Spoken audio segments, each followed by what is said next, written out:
देखिए माँ, हम में से कोई भी, डॉक्टर चाचा, हम में से कोई भी नकार नहीं सकता ये बात कि हमारे जीवन में कमियां महसूस होती हैं। हमें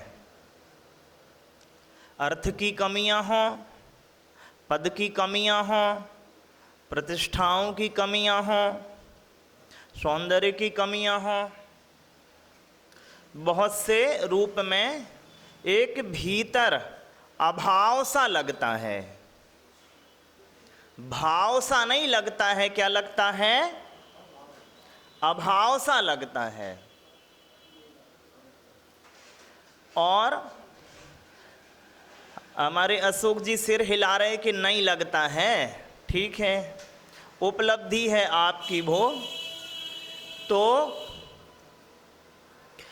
इस बात से तो अशोक जी नकारेंगे नहीं कि जीवन में दुख है, जीवन में दुख है, चाहे वह मानसिक अस्थिरता के रूप में हो या फिर वह शारीरिक अस्थिरता के रूप में हो या पारिवारिक अस्थिरता के रूप में हो या फिर आप बाकी लगा लो कितनी अस्थिरताएं हैं जीवन की। तो बाबूजी, माँ, आप इस बात से इनकार नहीं कर सकते कि हाँ दुख है, ठीक है। और दुख के बहुत पीछे आप कारण देखेंगे तो कारण आप पाएंगे अभाव। अभाव किसका? जैसे 2-3 दिन से चर्चा चल रही है कि कुछ ना होने का। मैं चाहता हूं कि कुछ हो जाऊं लेकिन नहीं हो पा रहा हूं, तो मुझे वो दुख लग रहा है। तो आप अच्छे से देखेंगे कि तो ना होने का अभाव नहीं है, वस्तुतः वो इच्छा जो पैदा हुई है मुझ में कुछ हो और होने की, वो इच्छा दुख दे रही है।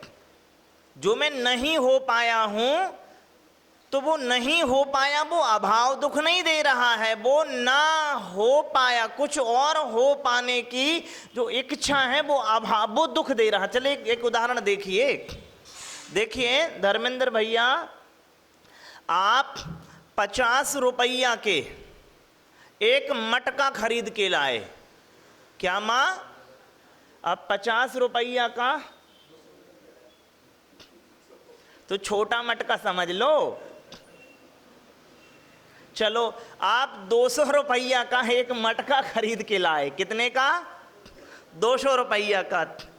और साथ में ही आप 200 रुपया के फूल खरीद के लाए अपने गुलदान के लिए।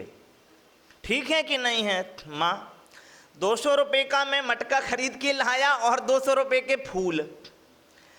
शाम तक फूल मुरझा जाएंगे और शाम तक वही मटका फूट जाए, तो आप दुख किससे होगा? फूल के मुरझाने का या मटके के टूटने का? क्योंकि आप पहले से आशा से भरे हुए थे कि फूल तो मुरझाने हैं, तो इसलिए उनके मुरझाने का आपको दुख होगा ही नहीं। लेकिन आप इस आशा से नहीं भरे हुए थे कि मटका शाम तक फूट जाएगा। तो जो हमारे जीवन में दुख है मां, वो हमारी अनापेक्षित आशाओं की पैदाइश है। अपेक्षित आशाओं से कोई दुख पैदा हो नहीं रहा है। क्या मां? हमारी आशाओं के 2 तरह के स्वरूप सामने आते हैं धर्मेंद्र भैया। एक अनापेक्षित आशा और एक है अपेक्षित आशा। तो आप देखिए कि जब अनापेक्षित आशाएं कार्यकारी होती हैं, नहीं क्षमा करें, जब अपेक्षित आशाएं कार्यकारी होती हैं तो आपको रत्ती भर भी दुख नहीं है। दुख तब पैदा होता है मां जब हम सभी को अनापेक्षित आशाएं कार्यकारी हो जाती हैं जीवन में। ठीक है कि नहीं है? देखिए, एक हाथी अपने परिकर के साथ में नदी पार कर रहा। एक हाथी अपने परिवार के साथ में नदी पार करता है, तो जैसे ही उसकी पत्नी और बच्चे निकल गए नदी से और वो निकलने को हुआ तो मगर ने उसका पैर पकड़ लिया। क्या पकड़ लिया? मगर ने उसका पैर पकड़ लिया और बहुत बलिष्ठ होगा तो वो उस हाथी को खींच के नीचे ले जाने लगा धार में। और किनारे पर खड़े हुआ पूरा परिकर देखता है उसे डूबते हुए, लेकिन साहस नहीं जुटा पा रहा वो उतरने का, क्योंकि शत्रु अदृश्य है। और मगर हाथी को खींच के ले गया पानी के सतह में, तली में, ऊपर से दिखना बंद हो गया। परिकर ने सोचा कि अब तो ये ना रहा, तो वे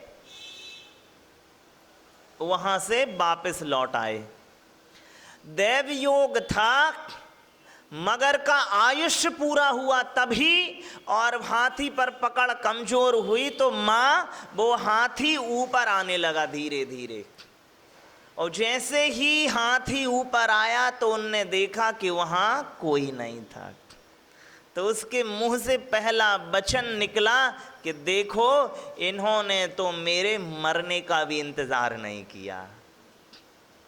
तो बड़ा दुखी हो गया। क्यों? अपेक्षित आशा की पूर्ति नहीं हुई। हमारे जीवन में जो भी दुख हैं, जब दुख होने का अर्थ है कि भाव खराब हो जाना, भाव अच्छे नहीं होना। और यहां पे चर्चा चल रही है भावों की ही, कि उदय सापेक्ष भाव बनते हैं मेरे, फिर थोड़ा सा सामर्थ्य में जुटा लेता हूं तो छायोसमिक भाव बनते हैं। मोह की परिणतियां छायोपसमिक भाव के ही प्रभेद हैं। आशाओं की जो, हमारी आशाओं की जो प्रकृतियां हैं वो छायोपसमिक भाव के ही प्रभेद हैं। और हम सभी लोग आशाओं से भरे हुए हैं। और जब अनापेक्षित, तो अब समझो आप मां, जैसे आपने परिवर्तन की गुंजाइश से भरे हुए नजरिए अपनाए, किसके प्रति? फूल के प्रति। परिवर्तन की गुंजाइश से भरे हुए अपनाए नजरिए कि नहीं अपनाए मां फूल के प्रति, कि शाम होगा तो ये तो ढलना ही है। तो आप अपनों के प्रति परिवर्तन से भरे हुए नजरिए क्यों नहीं अपनाते कि समय होगा तो इसे तो बदलना ही है, उसको ढलना है। ये तो नजरिया आपने अपना लिया है, लेकिन इसको बदलना है आपने ये नजरिया नहीं अपनाया। जबकि दोनों ही जैविक हैं, दोनों में जीवन पना है कि नहीं है। तो मेरे जीवन के जो दुख हैं, जो दुख मेरे भाव मलिन कर रहे हैं, वो इसलिए मलिनता आ रही है भावों में क्योंकि आप कुछ इस ढंग से आशाओं से भरे हुए हैं मां, जिस ढंग से आप देख रहे हैं कि परिवर्तन हो रहे हैं, हालांकि मैं स्वीकार नहीं करना चाहता। अब घर में आग लगी है, कोई न निकलना चाहे तो इसका सीधा सा मतलब है मां कि उसने आंख देखी नहीं है या उसने आग बंद कर ली है। या तो आग उसे दिखी नहीं है या उसने आंखें बंद कर ली हैं। तो वो जल के मरेगा कि नहीं मरेगा? औपसमिक भाव की स्थितियां ऐसी ही हैं। कि जो महाराज साहब ने कहा हुआ था, औपशमिक भाव का अर्थ ही है कि पर्देपन का होना। किसका होना माँ? ये कितना हाँ, छायोपशमिक भाव का, क्षमा करें शब्द, छायोपशमिक भाव में होता है पर्देपन का होना, कि अब चीजें स्पष्ट नजर नहीं आती हैं जैसी कि वे हैं। ठीक है डॉक्टर चाचा कि नहीं है? अब यदि आप परिवर्तन की गुंजाइश उन सभी पर लागू करेंगे तो दुख कहां से आएगा? बच्चे कल बदलेंगे मां, कल बच्चे बदलेंगे तो आप कहोगी सुनो बड़ी देर लगा दी। क्या लगा दी? अरे हम तो सोच के बैठे गए थे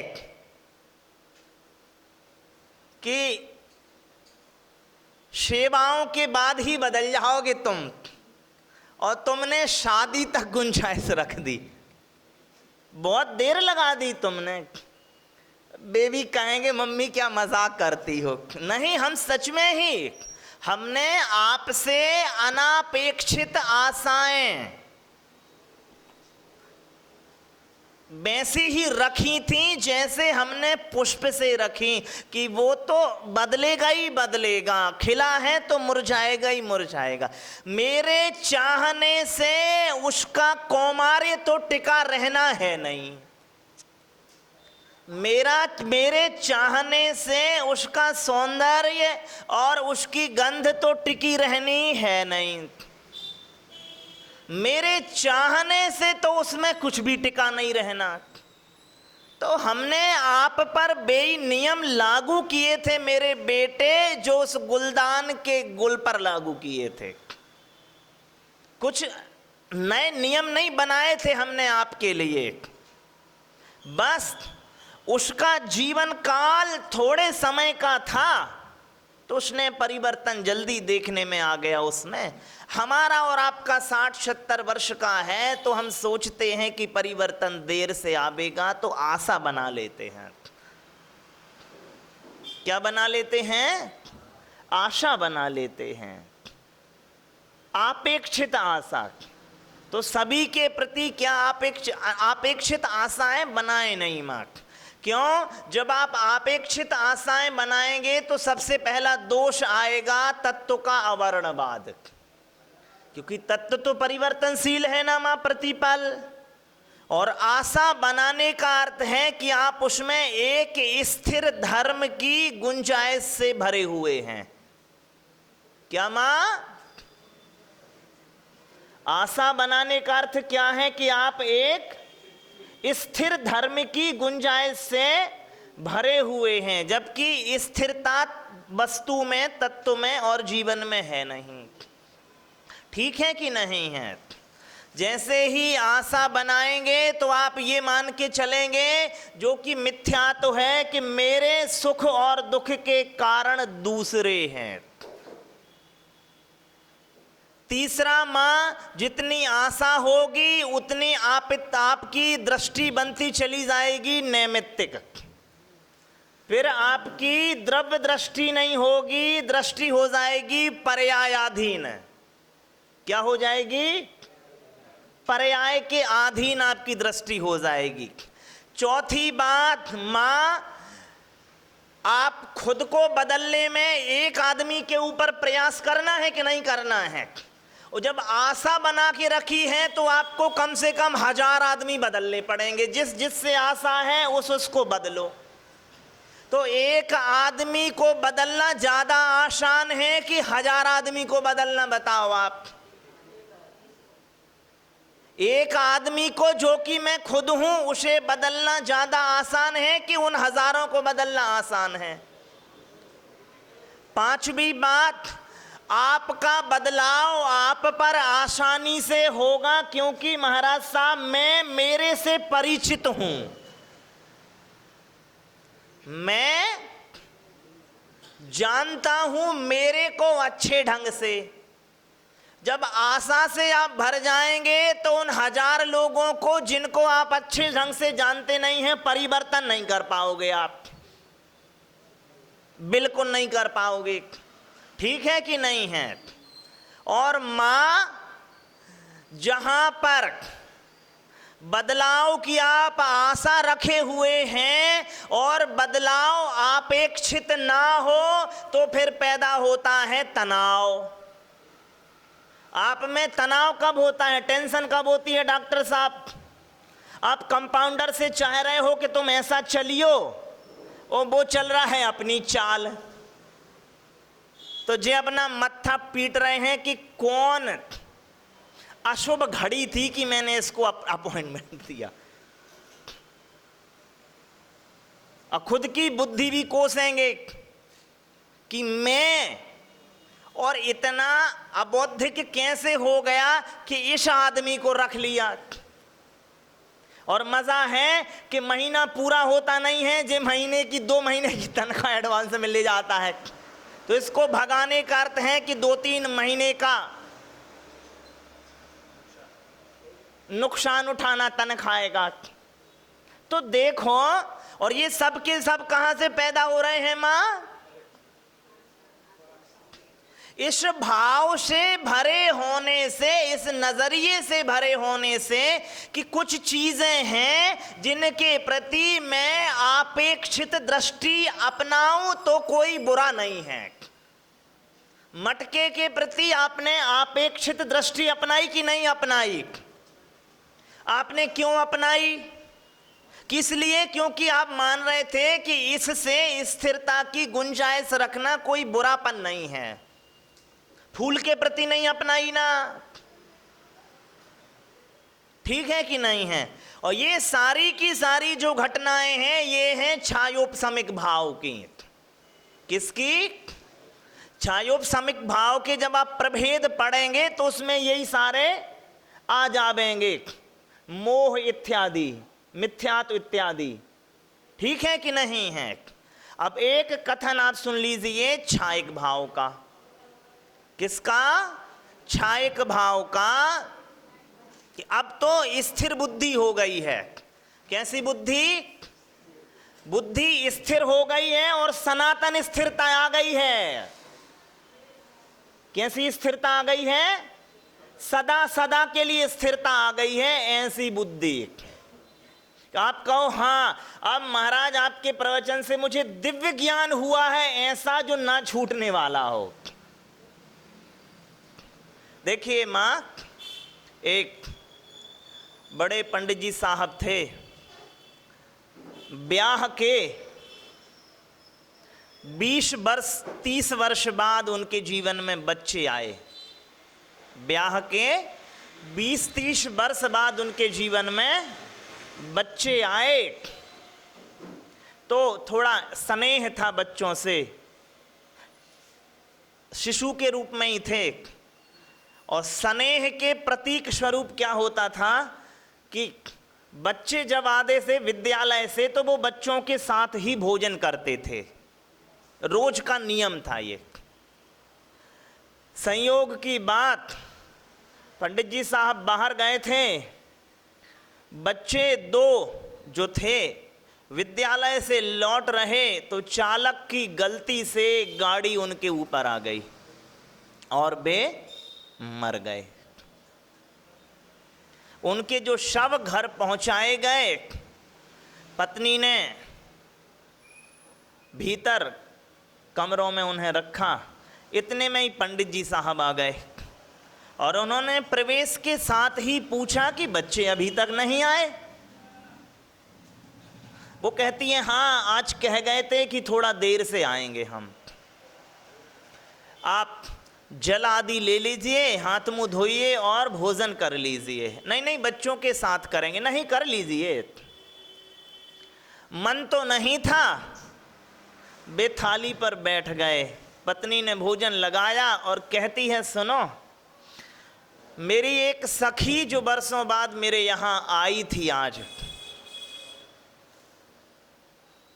वर्षों पहले उसने मेरे पास कुछ द्रव्य रखा हुआ था और आज वो लेने आई थी, तो मैं उसे दे दूं कि नहीं दूं? पति पंडित जी साहब पूछते हैं द्रव्य किसका था? द्रव्य तो उसी का था, वस्तु किसकी थी? वस्तु तो उसी की थी। तो इसमें पूछने की बात क्या है, जब वस्तु उसकी थी तो लौटा दो। इतने में पंडित जी साहब फिर पूछते हैं कि बच्चे आए कि नहीं आए। वो कह रहे आ जाएंगे, कहाँ तो है। वो फिर कहती है कि एक बार और सोच ले, मूल्यवान है वस्तु, ना लौटाएंगे तो अच्छा होगा। तुम पागल हो गई हो क्या?